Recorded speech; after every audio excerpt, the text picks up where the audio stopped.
கண்ணன் கழலினை நண்ணும் மடமுடையீர் எண்ணும் திருநாமம் திண்ணம் நாரணமே.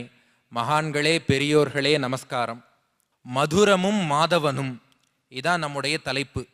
மதுரம்னா இனிமை, ஸ்வீட்டுன்னு அர்த்தம். மாதவன்னா கிருஷ்ணன். கிருஷ்ணன் எவ்வளோ ஸ்வீட்டாக இருக்கான் அப்படிங்கிறது தான் நம்முடைய தலைப்பு.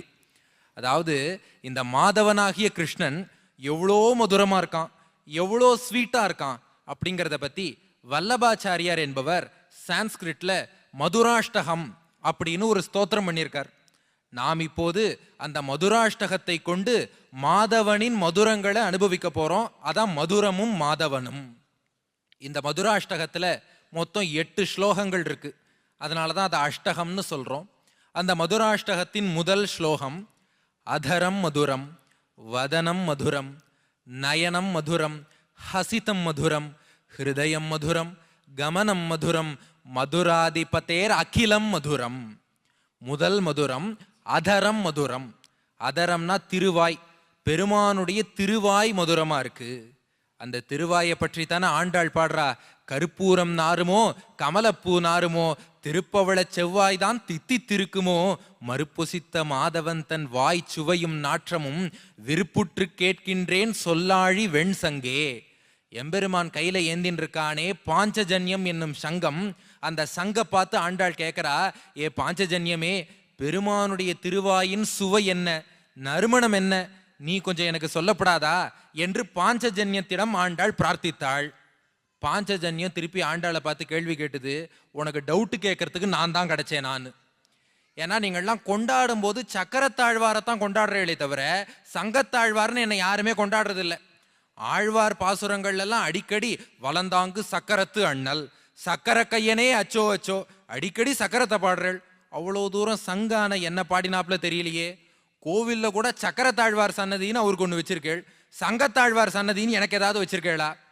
ஹோமம் பண்ணினா கூட சுதர்சன ஹோமம்னு அவருக்கு பண்றேள், பாஞ்சஜன்ய ஹோமம்னு எனக்கு யாராவது பண்றேளா? கொண்டாடும் போதெல்லாம் சக்கரத்தாழ்வாரை கொண்டாடுறேள், டவுட்டு கேட்கறதுக்கு மட்டும் நான் தான் கிடைச்சேனா அப்படின்னு கேட்டுதான் பாஞ்சஜன்யம்.